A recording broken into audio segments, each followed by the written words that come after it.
Welcome back. We are still having those raw and real conversations, and I have a new group of industry key players sitting with me, and I'm really excited to introduce them to you. We will start with Tasleem. Please let us know, what is your role in the fashion industry? Hi, so my name is Tasleem Bulbulia. I'm an independent clothing designer celebrating 30 years in the industry this year. I've had many labels through the years, most notably probably for NECA. I started way back when with the YFM store, and the late Wandi and Chubby from Loction Culture. I then moved on to do Soul Child, which is in YDE, still in YDE. And I now do something called Bulbulia Threads, which is really a reflection of me and my culture and my heritage. And it's focusing more on modest wear clothing, which is really a big global trend at the moment. Hi, I'm Feroz Patel. Company is called Golden Glow Textiles.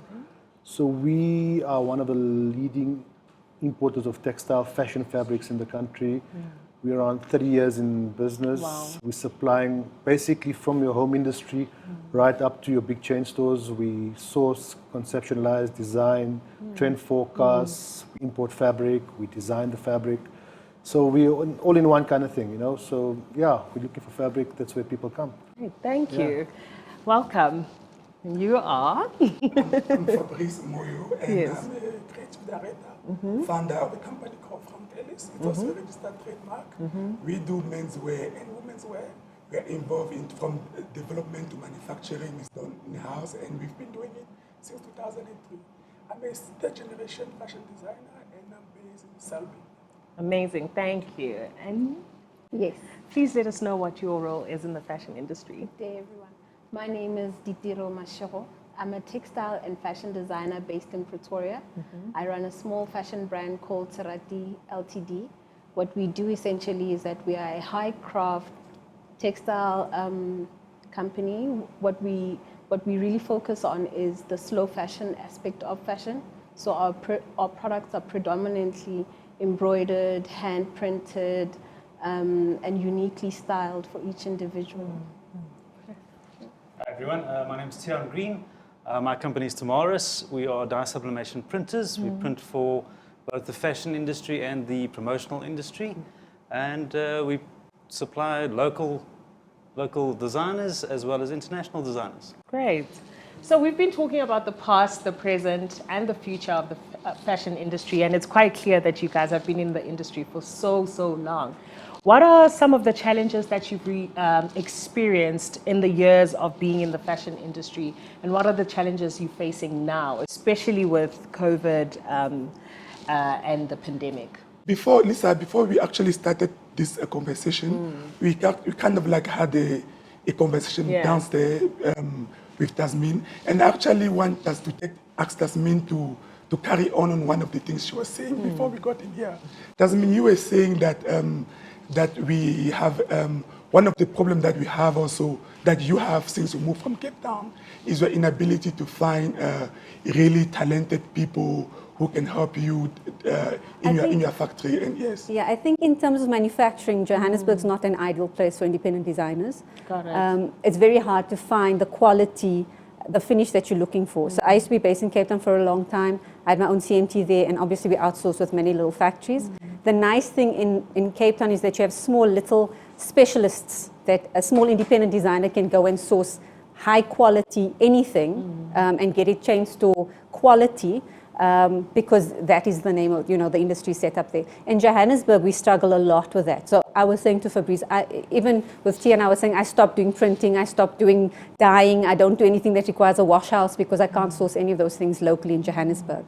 Obviously, I mean, fashion in South Africa is so diverse, even though we're one little country, but every little region you'll see will be very, very, very different. So I think what we have done, and that shows our creativity as creatives in Johannesburg, is that we kind of have to just find our own way, maneuver around the challenges we do have, which is pretty much, I think we've all done through COVID. COVID has been brutal. I mean, ask Feroz. Well, in terms of, on the textiles and the fabric side, I mean, I would travel 4 or 5 times a year to Europe because we obviously, season behind them, so we trend forecast. Naturally, we couldn't travel. So that's been a challenge. We've got to do everything online. It comes with these challenges. I mean, a massive challenge as well would be importing fabric. I mean, the container, the freight costs, that's gone crazy. I mean, we would pay like on a 40-foot container, something like $2,000. That's shot up to literally 5 times, like $12,000 a 40-foot container. So it's put the costings out for importing the fabric, as well as now we nationally got to pass it to our clients, and it's not easy to come into the to their cost price points. So that's been a very, very big challenge, and it doesn't seem to be improving. So. But Firoz, don't you think that that gives you an opportunity now to look inward and say, if the price outside South Africa is getting out of hand, maybe it gives us an opportunity now to look inward and develop our own industry. Have you engaged stakeholders in the trade and industry to see how, because I know you because I'm your client. Yeah. I visit you almost on a weekly basis. Sure. And I'm sure many designers also know who Golden Glow is. So I think that with your capacity and knowing that you play a center role in fabric distribution in Johannesburg, don't you think that it's time that you can actually engage the people in the industry to help you or your company to go into local manufacturing? Because the world is getting unstable, and we don't want to find ourselves tomorrow that where Russia invade Ukraine and China invade Taiwan, and then we find ourselves that our supply chain is completely disrupted. So what we've done is we've reached out to a few of the local mills, like there's JMV Textiles, and there's a few local guys that are doing product, obviously, more in the knitwear side of the industry. Wovens are a bit more of a challenge, and that's something which I think needs to be addressed. But on the knitwear side, we've engaged with them and says, hang on, you know what, we are distributor to the industry. Let's work closer together. Let's see how we can assist each other, to get product to, obviously, all our clients. So that's something that we have been trying to do, where we, naturally we would just import the fabric, it would come quickly. Now we've got to work locally with, obviously, before it would be my competitors. Now we work with our competitors together, work together. I would source fabric from them, they would source from me, just so that we could get the ball rolling again, spruce things up a bit, I also think it's actually, as much as it's been full of challenges, it has had a lot of opportunities. And it's also given Firoz, I'm sure, a lot of the ability to sell off old stock. Things that have been sitting, because we were so limited with what we could have. And I think that, even with you in terms of upcycling and recycling and reusing, which is so important in our industry that has so much waste. And we really need to address that. But I think that is an opportunity, because, literally in the last 2 years, we were just trying to find whatever is available and using it and being more creative. Yes, and being more creative with what you have. When I think Cyril says everybody needs to wear a cloth mask, it was the happiest day for me. It was. I tell you, the next day, the phone didn't stop ringing, I like printing. I'm sure it's same for you, right? Yes. I hate face masks. But we have to do it, It's something we have to do. We did. But I hate them. I'd rather be printing. But We're finding with the volatility in the price and the deliveries from China, we're getting a lot more people asking us to print locally for them, which is great. But that's the thing. If we are saying, let us support local, let us buy local, what are we doing for people to actually support that local? I think one of the biggest problems is pricing, because Firoz's fabrics comes in, it's printed, they're printing 20,000 meters at a time, easily. Where in South Africa you're looking at much smaller quantities, so your price levels go up.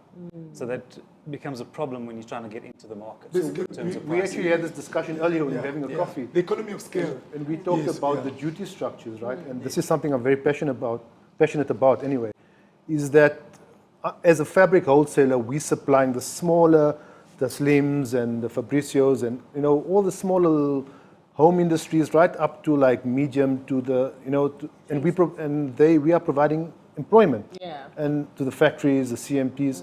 So at the end of the day, if we are paying high duties on the fabric, which is now obviously at a higher level, their price points are going to be higher.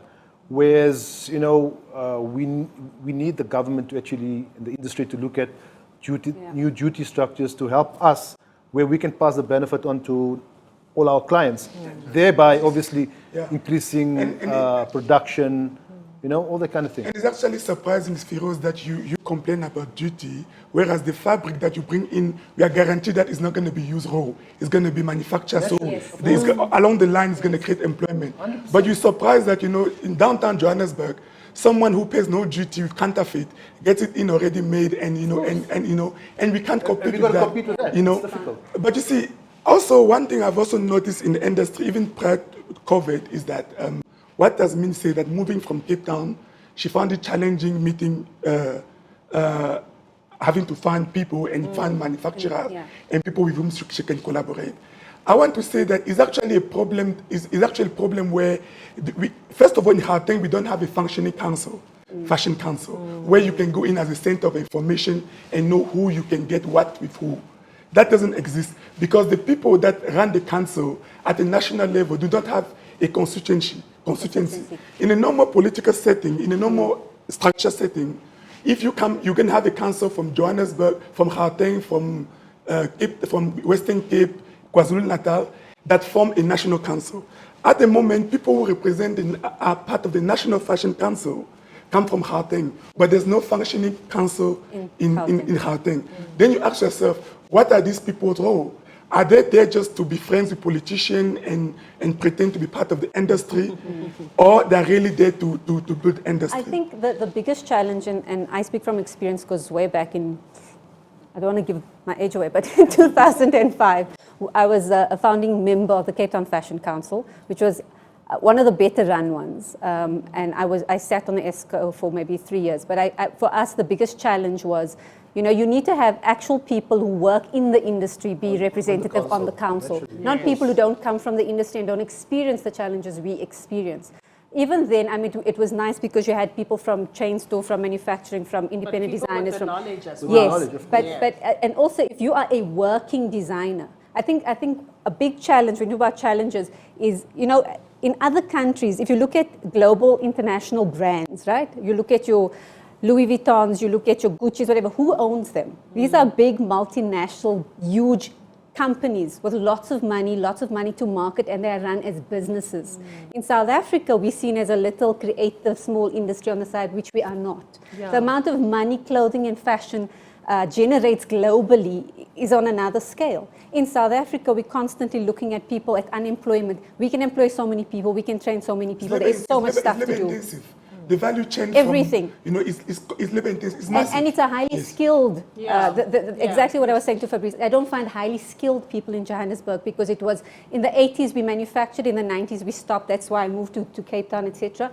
And we don't really have that anymore. In terms of innovation and technology, you're talking about sourcing fabrics locally, very hard to, because those mills have all closed down, there's no technology, there's no investment in it. And we would really love to go back to that because we come from such a creative country. Look at South Africa. Look at the international brands. They're constantly stealing from African designers, from all the things that we know how to do. So if we were given the opportunity, we would love to be having this conversation with the people who make decisions, real decision makers, not just paying their little lip service, but actually taking us seriously. I have not been an independent designer for 30 years, supporting myself, my family, my kids, but I'm never taken seriously because it's looked at, oh, well, you know, you just make pretty dresses. That's not what we do. Got it. So I just want to hear from Ditiro. What are the challenges that you have faced, and how do you build a sustainable business out of fashion? So it's very interesting because what happens with our generation being people who've graduated post 2010, most of us do not want to add to the textile waste or the fashion waste. We rather look at building solutions for sustainable design and manufacturing in ways that are less wasteful, less harmful to the environment. That's a global message. But what I've also then realized through having a conversation today is that we don't actually have a value statement for South African design industry that informs why young South Africans should be designing a specific way. So it's very hard for a young designer to be motivated to design for an industry where the industry leaders are not communicating what the challenges are. Personally, I found that some of the challenges I was faced with when I started out my design career, I then took it upon myself to then, say, first of all, I need a unique textile brand or textile print for my particular brand. I went out and I studied design, and that's a 3-year course, something that I could have possibly gone to Tasmania and trained for a year and had that skill. And I think that interplay between the older generation and the younger generation, that's also something that's really caused a bigger divide between or within the industry amongst us, and why trust and our ethics are always going to be questioned because we don't nurture the relationships amongst ourselves. Now, how much so will it be harder to communicate a message to the consumer or to government? I think that is why we're having these real and raw conversations, you know, to just bridge that gap and also to inform people. I mean, would you say, Tian, that social media, the technology world, has played a huge role in the past of fashion and the future of fashion? Because when you think about it now, on Instagram, you get so many fashion boutiques, you know, it's a quick fix, So like, you know what I mean? Sorry, just to stop you on that point. Like, I mean, for our business, it's been brilliant because it's opened up a whole new clientele base for us. And it's an opportunity for, you know, a little mum at home who's got a little thing that, you know, I want to do some little kids wear or a range of little party dresses or whatever it is. And, you know, it's opened up, and she's got so many opportunities for them, you know. So that's been brilliant for our business anyway, and I'm sure for you guys as well, naturally. Well, Everybody's got their own style and their own flavor. And Instagram and social media has just opened those doors up massively. So you've got, we had 10 or 20 people showing off their fashion. You now have got 100,000 people. Some of them not so good, but they're still showing it off. But with that also comes the downside. So what we find a lot is when you you post your image, it's very easy to be knocked off very quickly because it's already there. But the other thing is, because I have a commercial brand within YDE, I was just saying to them earlier, you see the buying trends, right? So on a Wednesday, Thursday, Friday, people are buying stuff because they're going out on the weekend. Monday, Tuesday, Wednesday, it's all being returned. So they took their selfie and it's done, and now we're going to return the garment, get our money back, and buy a new outfit for next weekend. So like, it's, it goes both ways. Also on the positive side, like if you look at just fashion in general, and something I've noticed, if you looked at, since obviously the lockdowns and COVID and stuff, everybody would just sit at home in their little loungewear and the tracksuits and stuff. And like on our side now, everyone wants to be glamorous. Everyone wants to look They want to get out. I've been doing some trend forecasting. I also want to touch on one of the things that Tiro say as a young designer, which is also linked to what Tasmin says at the beginning. Because Tiro says that she had to go and study for 3 years. Instead, if she had a chance, she would have preferred to come to someone who's already in the industry to train her. It would have been easier. And she would have gained more experience, and her barrier would have been less barrier to entry. Which also speaks to why you cannot find good assistants. Because if we who have gray hair in the industry are not opening our doors to people to come in, sweeten the deal, like what you say, make it more attractive for young designer to come in, like she said, because initially you took an example when we were outside about how in other countries they've made it very funky for a guy to sit on the machine. So I think this is some of the things that we need to address, because if we look at our industry now, locally, the average age of a machine is about 47 years old. It's unsustainable. So that means you're not going to find. But another thing that is critical is that we designer, sometimes we also don't look inward. What are also our problem? What is it that we don't do to ourselves? It's like, doesn't mean you work just on top of Golden Globe. I go there every day, but I didn't know you are there. You know, I didn't know him. You know, so it's that we're not communicating. We are not, and this thing, I blame it on the Fashion Council, because if the Fashion Council was solid within Gauteng, you pick up the phone and say, hey, can you help me with, I need a machinist that works for menswear. And then they will say to you, oh, I need a designer who's good with menswear. And they will say to you, okay, call Frank Ellis, and they'll give you my number, and they say, okay, you see. Now, this is something that... So just stopping you on that point, there is a group on Facebook which I belong to, and I'll probably gladly show it to you when we're done here.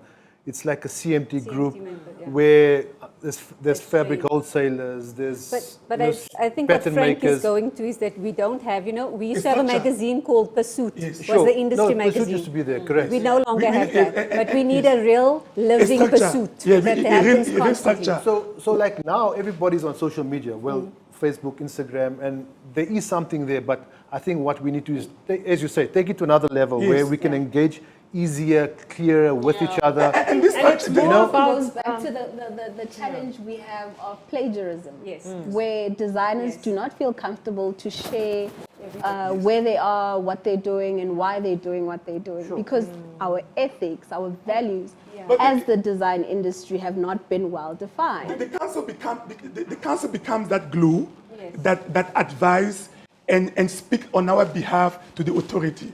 Because when during our conversation downstairs, I noticed that everything went back to say, people in government, trade and industry don't understand what we are doing.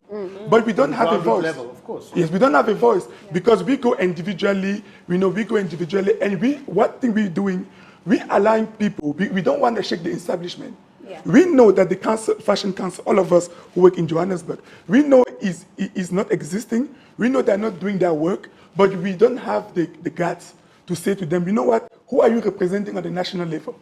Which voice are you?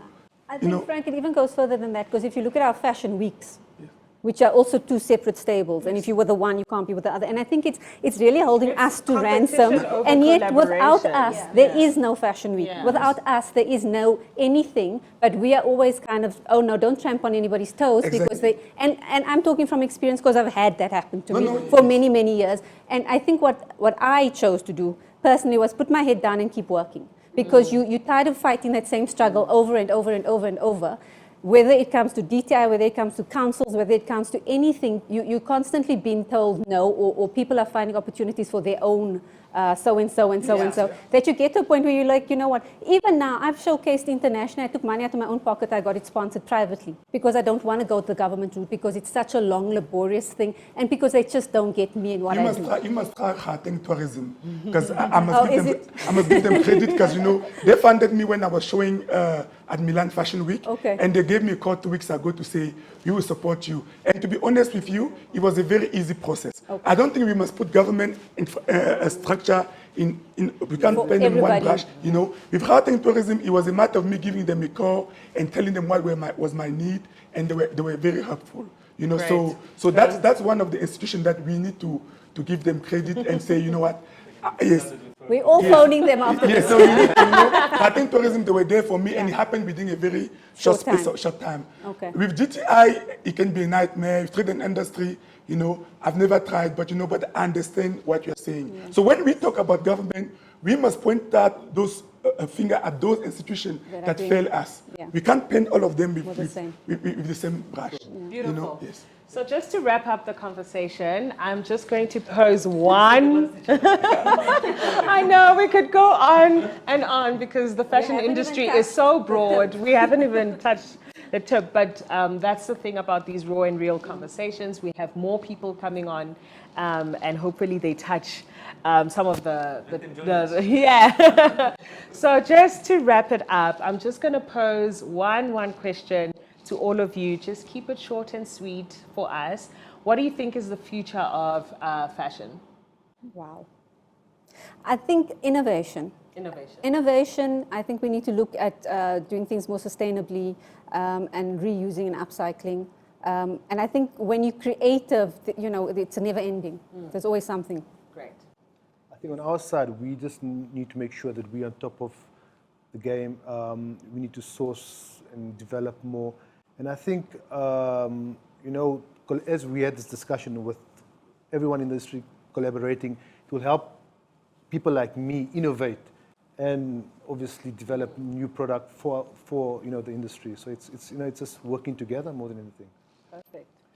I think I'm going to agree with my two friends. I think it's about innovation, collaboration, and collaboration. So this is, and we have to think of African solution for African problem, South African solution for African problem. Whatever we adopt as the global norm of sustainability, it need to speak to our local problem in our local resources.